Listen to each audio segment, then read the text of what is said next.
with Republican Congressman Steve King of Iowa. He's a member of the House Judiciary Committee. Good morning, Congressman. Good morning, Allison. Congressman, what do you make of the reporting by the New York Times and CNN this morning that many high-level Trump advisors during the campaign were having regular communication and contact with Russian operatives? Well, the first thing I would say, this is a very, very complex issue, and it's strung out through a long period of time. It's put together through back-channel information that comes from leakers in the intelligence community, who, if they do this, and it seems to be obvious that they did, if there's any truth in the New York Times or the Washington Post articles, they're likely in violation of 18 U.S.C. 798. So that's what you think is the issue. So it sounds like you think the issue is the leaking, not the constant contact, as it was described by CNN and the New York Times, with Russian operatives. Well, I think that if this is constant contact, I'd like to see some evidence. I mean, I think there's some substance to these, at least rumors and innuendos, but we've got to have some facts to work with here. And what troubles me is, let's just say it's clear that there are people within the intelligence community that disagree with President Trump, that don't want to see his administration succeed. That's part of the configuration of these timed leaks that came out. And General Flynn has been subject to a political assassination here, regardless of what he did or didn't say to President Trump or Vice President Pence. Okay, so you don't think that it was right that he needed to be let go after having conversations about sanctions with the Russian ambassador? We don't know the extent of those conversations, but I think that it came to the place where the change needed to be made. But I think we should be very concerned. Let's just say, for example, if President Trump has put together an operation to take out the caliphates, and maybe in Syria, maybe Boko Haram, and presume that the intelligence community thinks it's a bad idea, and they leak that intel information in the same fashion that they leaked this information, what happens to our ability as a nation? We're at great risk if we have these kind of moles with this low level of integrity that are leaking information out to move their political agenda. Why didn't they, if they really cared, why didn't they take it directly to President Trump, to Vice President Pence, have that conversation rather than leak it out to the New York Times and the Post? So that is unpatriotic, and it's an act that undermines our American security. Do you believe the intelligence officials are lying?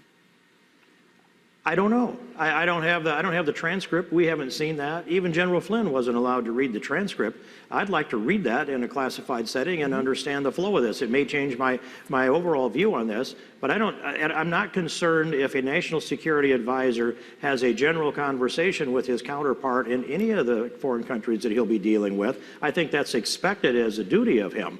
And if he spoke in general terms about sanctions, to the extent if he's asked by the ambassador what happens if there are sanctions, or I guess the sanctions were put on by Obama the same day as you reported a few minutes ago, and General Flynn would have answered, well, that's something we can't look at. There's nothing wrong with that. I think it's an appropriate thing to deal with foreign policy in that fashion and lay the foundation to be effective when you're sworn in. So are you troubled at all by the idea that it was beyond Michael Flynn and that there were other top-level advisors that intelligence officials say were also communicating regularly with the Russians at the same time that the Russians were accused of meddling with hacking with the DNC, and at the same time that President Trump seemed to be using very mild language about Vladimir Putin?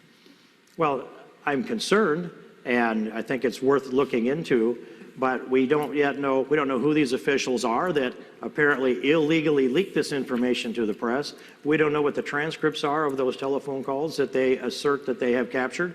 And so I don't know the level of those communications, and it's hard for us to speculate and essentially publicly indict someone when we don't have any real facts. We just have illegally leaked facts, if they are facts at all, into the news media that's now got this story and filling in the blanks. We're starting with blanks and filling in the blanks. Well, okay, so you're calling for more information. You obviously want to get to the bottom of it, I would imagine. So congressional investigations, should committees be set up to investigate Michael Flynn?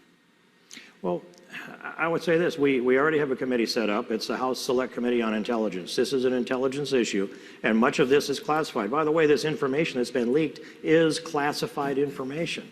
And Chairman of the Select Committee on Intelligence, Devin Nunes of California, has already said that he is willing to take a look at this. But he's looking at the leaks. I mean, he's looking at what you want. He wants to look at the leaks. I'm talking about looking at the substance of it. Do you want to know what Michael Flynn actually said in those exchanges with the Russian ambassador? If the Select Committee on Intelligence looks at the leaks, they will be able to look at the substance, and that will be the transcripts of these calls. And I'm hopeful that it would go all the way back to midsummer if it needs to. If we pull that all together, that's a useful thing to do.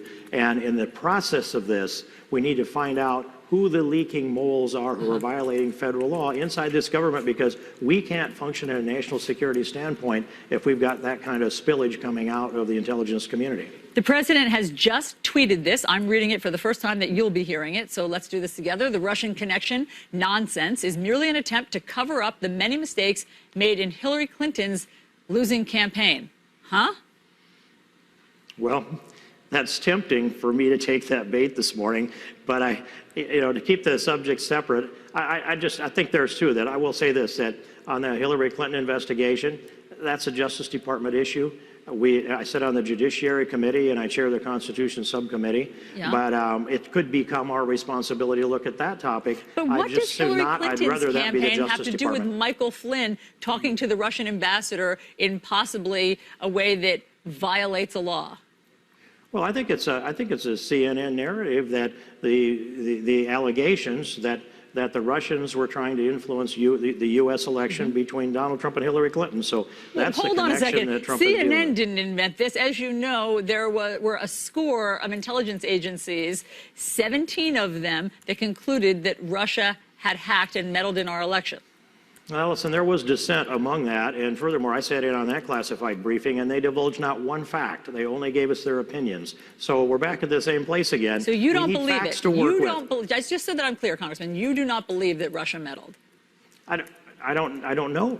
I don't know whether they meddled or not. I want to see a transcript. I want to hear some audio. I want to see a chronological timeline that we can say these things we know that are facts, because what we're dealing with are opinions, and obviously now they're opinions of people from the intelligence community that are the direct enemies of Donald Trump, that don't want to see him succeed. And we know that from Clapper and Brennan and their attitudes and the way they've come out aggressively after they left their positions within the Obama administration.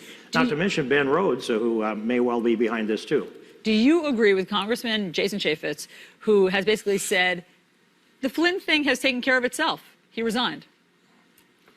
Well, that would be nice if it were packaged up that way and we could move on. But I don't think the Democrats are going to let us do that. They smell blood in the water, and they're going to keep beating the drum until they have another drum that'll beat louder than this one. Well, hold on a second, Congressman. Hold on one second. It's not just the Democrats. Senator John Cornyn of Texas has said, yes, it needs to be looked into. Senator Roy Blunt says an investigation needs to happen. Senator Lindsey Graham and John McCain say, yes, Congress needs to look into this. And you've heard me say the Select Committee on Intel should, and the trail will follow to this if we start with the facts and trace our way into this. But I noticed that as quick as the Democrats were to jump on this, they weren't troubled by Susan Rice coming before America and 5 networks and telling us something that obviously wasn't true. I mean, that's a lot bigger whopper than what General Flynn was alleged to have said. Is it, Congressman? Is it a bigger whopper? Because Susan Rice is the equivalent, you're right, of Michael Flynn. They shared the same position. And basically, she went on and said something erroneous about the origin of what started Benghazi, but she didn't have a phone conversation with an al-Qaeda connected group in which she may have told them, don't worry, when we get into the White House, everything will be fine for you. He had a phone conversation with a Russian ambassador in which people believe that he discussed easing sanctions. How can Susan... Allison, go ahead. You said an al-Qaeda connected group?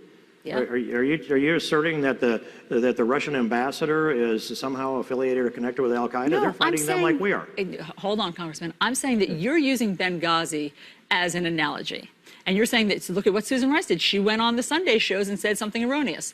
Well, so did Vice President Pence. He went on and said something erroneous. He was misled, we believe, by Michael Flynn, who had a conversation with a Russian ambassador, possibly about sanctions. Susan Rice didn't go to that point. I would say Susan Rice finished out her term as National Security Advisor, and Michael Flynn is gone. She never faced any repercussions from the Obama administration. She was never called on the carpet for that. Hillary Clinton defended it. And in fact, she came to a classified briefing of members of Congress and let us know the same thing that Susan Rice had told the networks the Sunday before, which was a massive amount of misinformation and may have been the single pivotal point that allowed Barack Obama to be reelected in a second term. Okay, so what you're saying, so just so I'm clear, the messaging to you is more important and more significant than the content or the substance of what was discussed. I think what's most important here is the leaks that are coming out of the intelligence community that appear to be designed to politically assassinate some of the members of the Trump administration, or at least weaken the Trump administration. And if you cannot trust the intelligence community to maintain classified information that's protected by law and facing with a potential 10-year sentence in the federal penitentiary, you've got to do something to clean up the intelligence community. That's what concerns me the most. I want to be able to keep national secrets and use them to protect our national security, and we need to have a national security advisor that can do that and do that effectively, and they have to find the people that are working against this administration, and they need to be purged from the intelligence community. Congressman Steve King, thank you for your perspective. We appreciate having you on New Day. Thank you, Allison. Chris.